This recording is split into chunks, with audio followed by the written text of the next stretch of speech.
Go Ford for your next truck or SUV and find an easier way to buy with Woodhouse Ford today and experience the convenience of buying with Woodhouse Ford. Save up to $13,000 off MSRP on a 2023 Ford F-150 XLT, plus 3.9% APR for 60 months with approved credit. $299 doc fee due at signing. Security deposit waived. Expires 1/02/2024.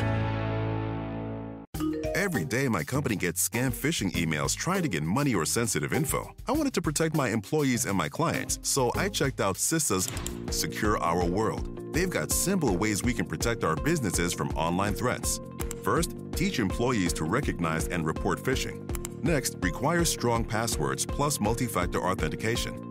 And finally, turn on automatic updates for your business software. To learn more, go to CISA at cisa.gov/Secure Our World. This episode from the life of Sherlock Holmes will be transmitted to our men and women overseas by shortwave and through the worldwide facilities of the Armed Forces Radio Service. Petri Wine brings you Basil Rathbone and Nigel Bruce in the new adventures of Sherlock Holmes.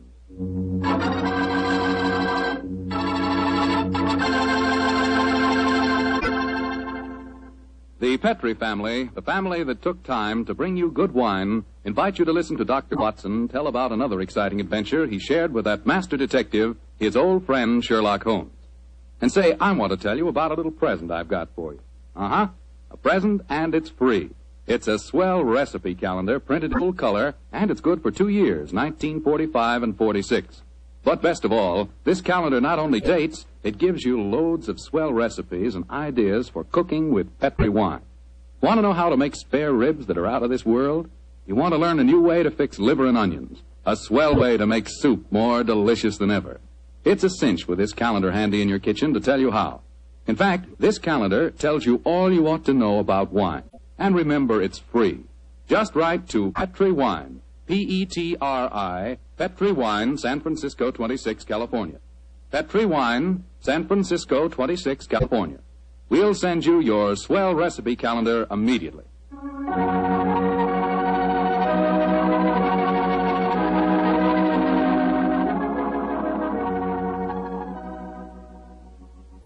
And now for our weekly visit to the genial Dr. Watson. Good evening, Doctor. Good evening, Mr. Foreman. Come in and settle yourself down. Thank you.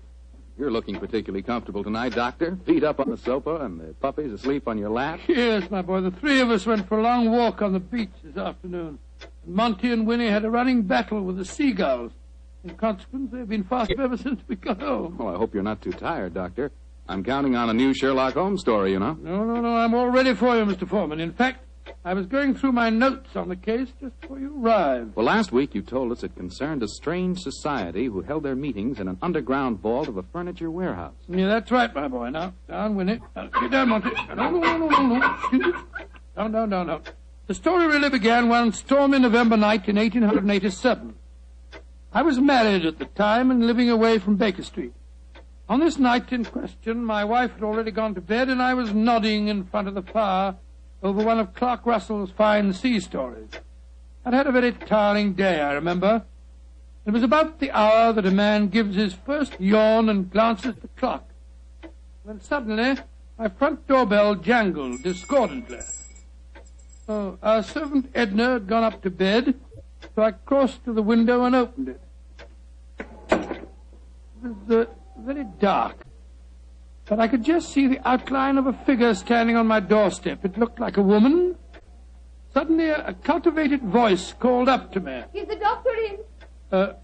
Yes, madam. I'm the doctor. Then please come at once. It's a matter of life and death. I have a carriage waiting. Gracious me. All right. I'll be down immediately. I closed the window, scribbled a note to my wife, grabbed my coat and hat and my bag, and a few minutes later I stepped out of the front door and closed it behind me. The carriage was standing at the curb, but I couldn't see any trace of the lady who'd called me. The only person in sight was an old and repulsive-looking bigger woman, dressed in rags and tatters. After a moment of bewilderment, I spoke. My good woman, did you see a lady leave here a moment ago? No, Doctor, she didn't leave. She's still waiting for you. Oh, forgive me, madam, but clothes are yours? I thought you were a beggar woman. There isn't any time to discuss that now. Please get in this carriage. Oh, but where's the driver? I'm going to drive. Please get in. Oh, very well. It's only business. Are you sure that you can handle those horses, madam? Of course I can. Well, you should tell me the way you're driving, ma'am. Please don't ask me any more questions, Doctor. You'll find out soon enough.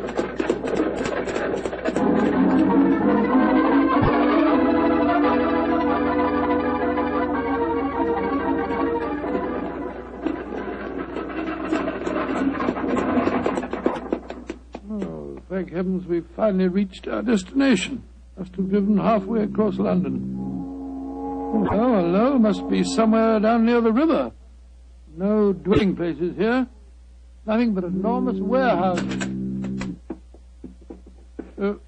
Why have we stopped here, madam? Oh, this is where we're going.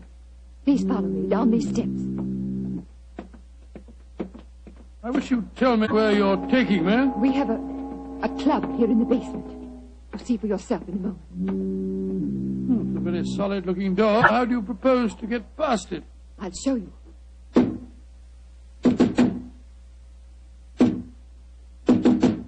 Lord, it must be a very secret club of yours, madam. It is, Doctor. Who knocks? Number 7. Give the password. To the lanterns. You may enter.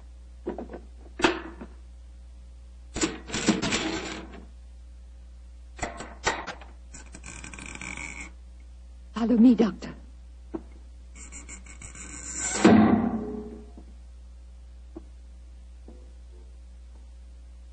Madam, I do wish you'd tell me where you're taking me. This looks like the entrance to an opium den or a thieves' kitchen. Don't worry, Doctor. You're in no danger. There. Does that look like a thieves' kitchen? Great Scott, I don't believe my eyes. A luxuriously furnished room. What a strange collection of people. Some look like beggars, others in full evening dress. Amazing. Number 7.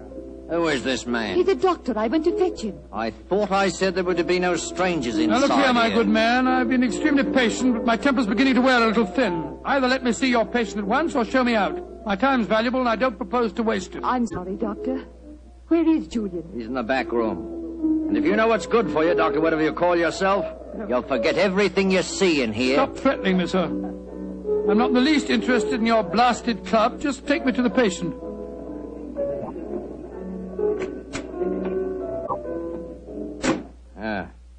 This is the man we want you to examine, Doctor. Huh? What happened? He fell down the stairs leading into the club room. Well, why'd you move him? We wanted him to be comfortable. It's the worst thing in the world you could have done. Never move a person with an injured skull. Is he going to be all right, Doctor? No, madam, I'm afraid he isn't. His neck's broken. He's dead. Huh? Julian, dead. You sure of that, Doctor? Of course I'm sure of it, my good man. I'm afraid you need an undertaker, not a doctor. We must tell the others. All right, quiet, everybody. Quiet. Quiet. Julian is dead. Julian dead? Oh, this is terrible. Who is this man? He's a doctor. Oh, better get him out of here at once. We don't want any strangers nosing about. That's right, though. Shouldn't have brought him here anyway. Now, just a minute. I assure you, ladies and gentlemen, I haven't the slightest desire to stay here one moment longer. If you'll direct me to the door again, madam, I'll try to find a cab myself in this godforsaken district and go home. Show him out and give him his money. Follow me, please. I'm delighted to. Do you mind if I don't drive you home, Doctor? Well, no, I should prefer it. My nerves aren't in the best of shape. You mustn't be angry with me, Doctor, please. Leaving again, number 7. No, but this gentleman is. Will you see if you can find a cab for him? Right. To whom shall I send in my bill, madam? Oh, here's a £5 note. That should cover your time and trouble, shouldn't it? No, it's far too much, madam. No, Doctor, it's late at night and it hasn't a very pleasant case for you. Please take it. Oh, it's very kind of you, very generous indeed. But by the way, how did you happen to come to me in the first place? I was driving about looking for a doctor and a policeman directed me to your house. Oh, I see. I have found a cab for you. Thank you, my man, thank you. Oh, Doctor, may I come round in the morning for a death certificate? Of course. You remember my address? Yes, but I don't know your name. Watson. Dr. Watson. Dr. Watson? Not the Dr. Watson who's associated with Sherlock Holmes. Madam, I'm flattered that you know of me. Good night, Doctor. And please forget about everything you've seen here tonight.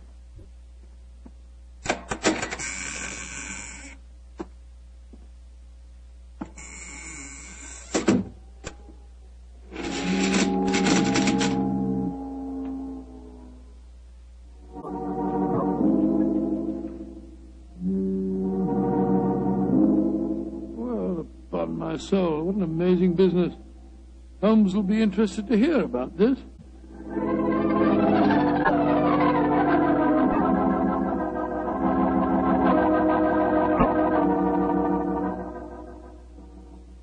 And that's the way it was, Holmes. One of the most curious adventures I ever had without you. Very interesting, Watson. You say this underground cellar was luxuriously furnished. Yes, and the people there were an amazing mixture. Some were in rags and some in evening dress. Huh, like the nursery rhyme, eh? Some in rags and some in tags and some in velvet gowns. Exactly. You have the feeling that I was taking part in a story out of the Arabian Nights. I must say, though, I was pretty angry at the time. However, after a good night's rest, I feel quite differently this morning. I thought I'd just drop round and tell you all about it. Glad you did, my dear fellow. It would be interesting to see if any repercussions of your strange adventure reach us. Oh, I doubt it. The woman seemed frightened to death when I mentioned your name. We shall see. Meanwhile, I'm expecting a client. You're not too busy. Perhaps you can stay. No, I'd like to very much. Who is it, you know? This telegram will tell you much more than I can. Arrived an hour ago. Let's have a look. Be at your lodgings this morning to discuss our problem. Signed AMS. Pretty high-handed message. Be at your lodgings. Oh, please. What do you suppose AMS stands for? I was just toying with that problem when you arrived. Would it be the American Medical School? No, there's no such body. It's the American Medical Association. Oh, yes. The imperious tone of the message inclines me to believe that the A stands for amateur. Very possibly.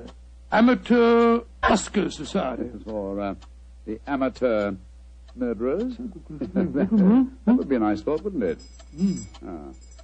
Their representative now, no doubt, to save us further guesswork. Holmes, it looks like the same carriage that I drove in last night. The girl standing on your doorstep, dressed in the height of fashion. Mrs. Hudson's letting her in. Splendid. It seems that we have not heard the end of your adventure. Go and meet the lady at the top of the stairs, will you, old chap, and save Mrs. Hudson's legs. Right, you are, Holmes. Thank you, Mrs. Hudson, thank you. All right, come in, madam. Want to come in? Thank you, Dr. Watson. Mr. Sherlock Holmes? At your service, madam. Won't you sit down? I'm Lady Dorothy Brownlee. It's your voice. You're the lady who fetched me last night, dressed up as a beggar woman. Yes, I am, Dr. Watson. Forgive me for being so mysterious at the time. Doubtless you have come to consult me regarding last night's unfortunate accident at the Amateur Mendicant Society. How did you know what the initials stood for, Mr. Holmes? Well, after hearing Dr. Watson's story of last night's happenings, the connotation seemed obvious. Am I right? Perfectly. Last night, when Dr. Watson told us Julian was dead, we thought it was an accident. And now you think it is murder, eh? Lady Brownlee, if you expect my help, there must be no more mystery. Just what is this Amateur Mendicant Society? Well, I'm afraid it'll be a little hard for you to understand our motives. We're a group of people, rather wealthy people, I suppose, who find pleasure in deliberately leading a seamy life disguised as beggars. We use the basement that you were in last night, Doctor, as our headquarters.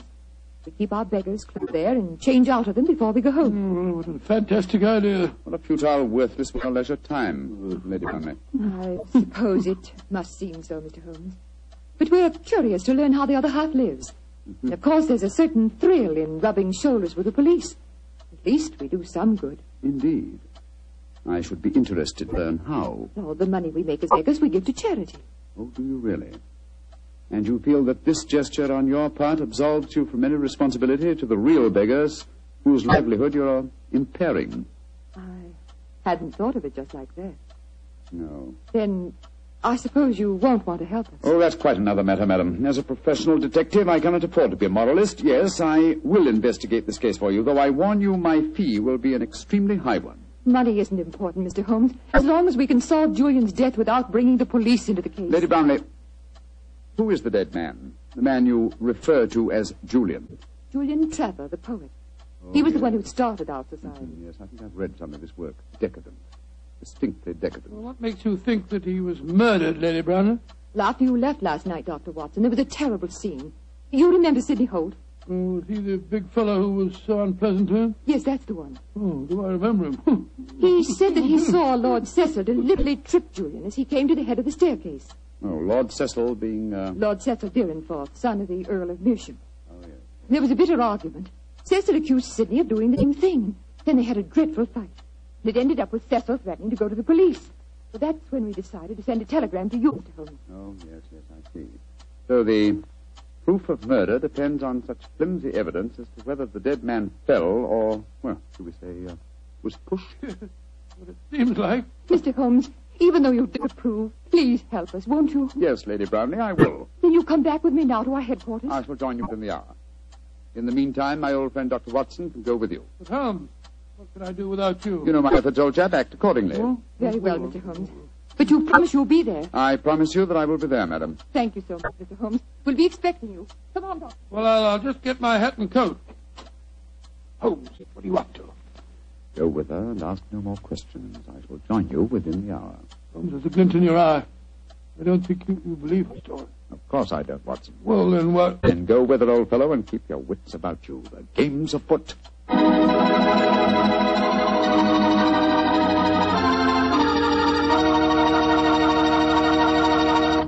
The story of the Amateur Mendicant Society will continue in just a few seconds. Time I'd like to use to remind you that you're really missing something until you try having wine with your dinner. And I mean a Petri wine. Let's say a Petri California Burgundy or a Petri California Sauterne. Both wines are just made to make good food taste better. If you like a red wine, try Petri Burgundy. Try it with hamburger, with stew, with any meat or meat dish. And if you like a delicious white wine, a wine that'll make chicken taste better than ever, try a well-chilled Petri Sauterne. With food, nothing can take the place of a good Petri wine.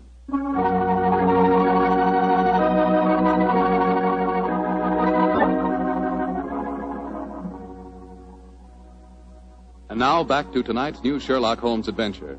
The Amateur Mendicant Society, a group of wealthy eccentrics who pose as beggars, have come to Sherlock Holmes and Dr. Watson with a problem. One of their members has apparently been murdered, and the famous pair have been asked to investigate the killing. As we rejoin our story, Dr. Watson, still awaiting the arrival of the great detective, is cross-questioning three of the members at the headquarters of this unusual society. Afraid I don't find your story very convincing. Oh, don't you now? Well, then suppose you stop asking questions until Sherlock Holmes gets here. He's the man we've engaged to settle this business, not you. We're paying for his services, not those of his assistant. Mr. Holmes asked me to conduct this preliminary investigation, my good man. I'm perfectly familiar with his methods. So keep a civil tongue in your head if you want us to continue with this case. Well, I'm not answering any more questions till he gets here. Insufferable fellow. Lord Cecil, you say that you saw Holt deliberately trip the dead man as he came down the stairs last night. Yes, I did. Well, where were you standing, sir? At the head of the staircase. Holt was beside me, and as Julian came by, he deliberately... Excuse me, number 11, excuse me. What is it? There is a strange man just come in. He is dressed as you when you work, but I do not remember to have seen him here before. He speaks very rough. Did he give the correct signal? Yes, and the password. He must be a new member. I suppose we better see him. Bring him in. Oh, bad time for him to come here. Confound it. This way, please. Tommy, what a nice place you got here. Yeah, what a nice place. Certainly do yourselves proud, don't you? Who are you, and how did you get in here? I'll give the signal and the password just like Julian told me to. Are you a friend of Julian? Of course I am. You coming to meet him here today? Who are you, really? Are we all friends here? Yes, you can talk freely. Then permit me to introduce myself. I am Don Luis Jose Fernando de las Torres at your service. Why? Why do you want to join us? When Julian tell me about it, it tickled my, my funny bone. It is a so charming idea to see those of mendicancy. I suppose he's all right. Of course I'm all right. Now, where is Julian, please? He will vouch for me. He's in the other room. He had an accident. An accident? Not a bad one, I hope? A very bad one. Dr. Watson, you better take him in there and break the news to him. Very well. Follow me, sir. This is terrible. Please, tell me what happened, Doctor. I'm afraid you must prepare yourself for a shock, sir. Your friend is dead.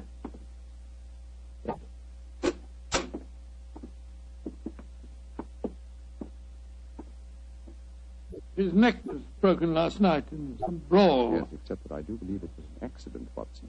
Holmes! Quiet, old chap, quiet. But not quietly enough, Mr. Sherlock Holmes.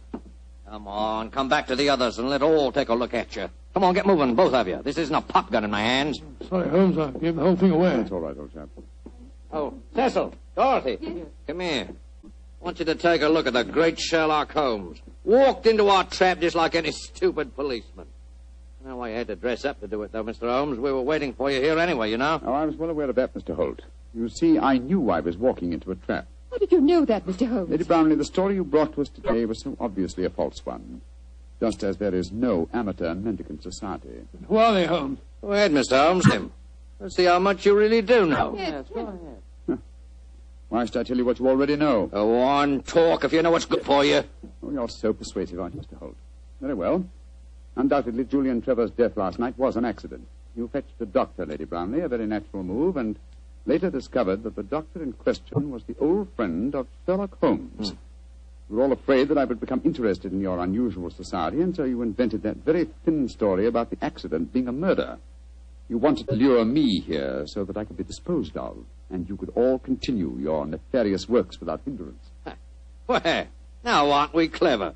What is our nefarious work, may I ask? Your password gave me a clue to the lanterns.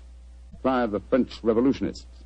They strung the aristocrats up on the lampposts. Then again, the combination of curious costumes and a luxurious establishment in a low-class area posed another question. What political belief provides a common meeting ground for misguided aristocrats and dangerous commoners? And how did you answer that question? Oh, very simple, my dear sir. One word. Nihilism. Its doctrine of assassination and overthrow of government would find every chance of being put into practice by all of you at the forthcoming Jubilee celebrations to be held here in London. And also would account for your beggar's clothes. A beggar would have greater freedom of movement in a crowd than an ordinary person. You're a clever man, Mr. Holmes. Too bad you'll have to die. I'll get the rope. What are you going to do with him? Do? Give him a first-hand taste of nihilism, of course. They can't live. They know too much. You can't possibly do this, you know. The police will track us here. By the time the police get here, you and your friend Holmes will be blown to kingdom come. Here's the rope, Sidney. Oh, right. Hands together, Mr. Holmes. That's it. Ah! Oh, mind that bandaged wrist of mine, will you? It's confoundedly sore. Oh, isn't that a shame now? Is this any better? Tie up the doctor, Cecil, while I bind Holmes's legs. With pleasure. I can't go through with this. You mean, Dorothy, you can't go through with it. I just can't stand by and see two innocent men murdered. Don't be a fool, Dorothy. We can't let them live. They know too much. I don't care. If you go on with this, I'm going out for the police. You fool. Tie her up as well, sir. Leave me alone. Sit down there beside him. Go on. You're a devil. Oh, shut up. Now, Mr. Holmes, I'm going to fetch a little invention. A little invention I'm sure you'll be interested in. Mr. Holmes, it's a pity you and your friend didn't learn to mind your own business. I'm afraid it's too late to teach an old dog new tricks. It's too late now, at any rate. Quite comfortable, Dr. Watson? Don't you speak to me, sir. You're a filthy traitor to your country. Rubbish. Here we are. Example of Mikhail Petrov's mechanical genius. This bomb will blow the entire building sky high, and the three of you with it. Now, I wind the time clock so, and we'll set the fuse to go off in 5 minutes. It'll give us plenty of time to get away. So.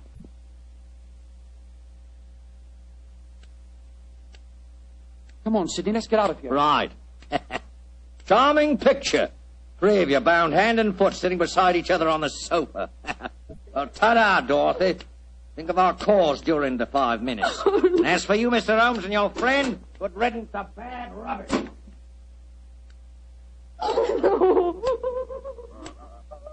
Well, Holmes, this looks like the end. Afraid so, old chap. I blame myself. If I hadn't been so infernally noisy when I recognized you, we wouldn't be in this mess. Wasn't your fault, old fellow. I think they suspected me anyway. Well, I must say it seemed to me that you told them a great deal more than was necessary about your suspicions. Surely you could pretended ignorance. Oh, I suppose I could have done. I can't die yet. I'm not ready to Courage, die. Lady Brownlee, courage. And by the way, was I right in assuming that your associates are nihilists? Of course they are. They're planning to assassinate the Prime Minister during the Jubilee celebration. Prime Minister, great heavens, Holmes, we've got to get free. Assuming some miracle happened, we did get free and your former associates were arraigned in court, would you testify against them? Oh, of course I would. But what chance is there of that? If it bothers you that much, Lady Brownlee, I'll stop it for you. Holmes, your hands are free. Of course they are, my dear fellow. Bandaged wrist I mentioned just now concealed a razor-edged blade I cut through the ropes almost before our friends had left the room. Then why did you keep us in the suspense, Mr. Holmes? I wanted to be quite sure that you'd testify in the forthcoming trial, madam.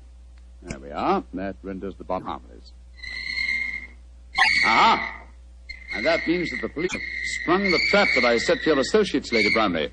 It's lucky for you that you had a change of heart and prevented you from leaving us. Oh, Mr. Holmes, how can I ever thank you? Holmes, you had the place surrounded with police when you came in here. Of course I did, my dear fellow. Here, undo your ropes. No wonder you were so calm. No wonder you told them so much. You wanted them to show their hands. Precisely, old fellow. And they obliged me most satisfactorily. They attempted our triple murder. They are self-confessed anarchists. And with the evidence of Lady Brownlee, I'm sure that we can put them where they all belong. Considering it barely noon, I think you'll agree, Watson, that is a very comprehensive morning's work.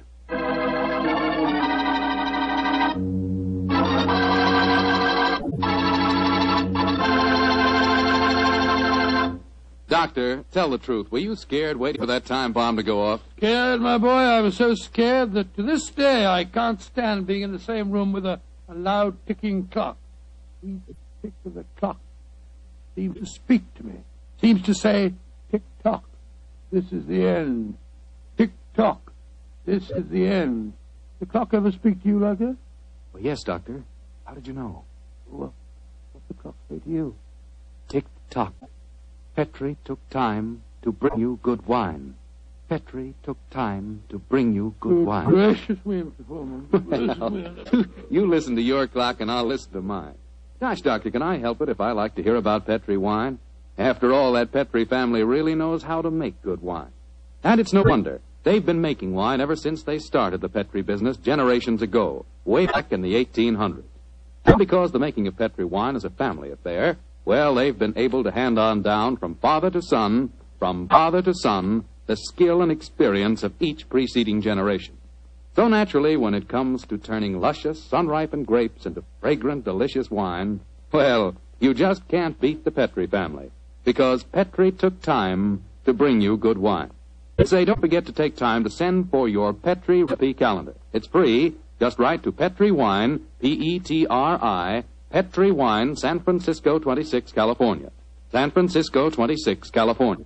This offer is intended to apply only in those states and other localities where its acceptance is permissible by law and regulation. And now, Dr. Watson, what adventure are you planning to tell us next week? Well, next week, Mr. Foreman, I'm going to tell you a story of old Vienna. The Vienna of sparkling lights, beautiful women, and lilting music. And of an extraordinary murder that takes place to the accompaniment of a Mozart sonata. Boy, that sounds like a thriller. I'll see you for sure next week. Just a minute. Before I go, Mr. Foreman, I want to urge every registered nurse listening in to get all the facts about the Army Nurse Corps. The Army needs you, nurses, needs you desperately. They'll make you an officer at once and give you every chance to further your post-war careers. So if you're a registered nurse under 45, call at your local Red Cross chapter and get all the details. Or wire collect to the Surgeon General, U.S. Army, Washington, D.C.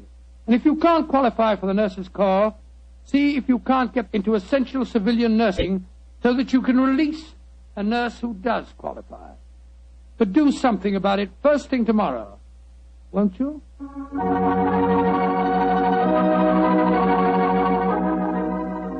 Tonight's Sherlock Holmes adventure is written by Dennis Green and Anthony Boucher and is based on an incident in the Sir Arthur Conan Doyle story, The 5 Orange Pips. Mr. Rathbone appears through the courtesy of Metro-Goldwyn-Mayer and Mr. Bruce through the courtesy of Universal Pictures, where they are now starring in the Sherlock Holmes series. The Petri Wine Company of San Francisco, California, invites you to tune in again next week, same time, same station. Meanwhile, don't forget to take advantage of our offer of a free recipe calendar. Oh, the Petri family took the time to bring you such good wine. So when you eat and when you cook, remember Petri wine. To make good food taste better, remember... Petri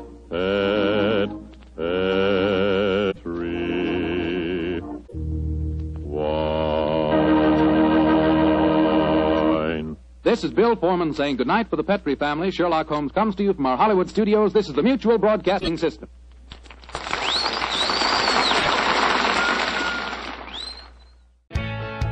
Go Ford for your next truck or SUV and find an easier way to buy with Woodhouse Ford today and experience the convenience of buying with Woodhouse Ford. Save up to $13,000 off MSRP on a 2023 Ford F-150 XLT, plus 3.9% APR for 60 months with approved credit. $299 doc fee due at signing. Security deposit waived. Expires 1/02/2024. Hey guys, it is Ryan. I'm not sure if you know this about me, but I'm a bit of a fun fanatic when I can. I like to work, but I like fun too. It's a thing. And now the truth is out there. I can tell you about my favorite place to have fun. Chumba Casino. They have hundreds of social casino style games to choose from with new games released each week. You can play for free anytime, anywhere. And each day brings a new chance to collect daily bonuses. So join me in the fun. Sign up now at ChumbaCasino.com. No purchase necessary. VGW. Void where prohibited by law. See terms and conditions. 18+.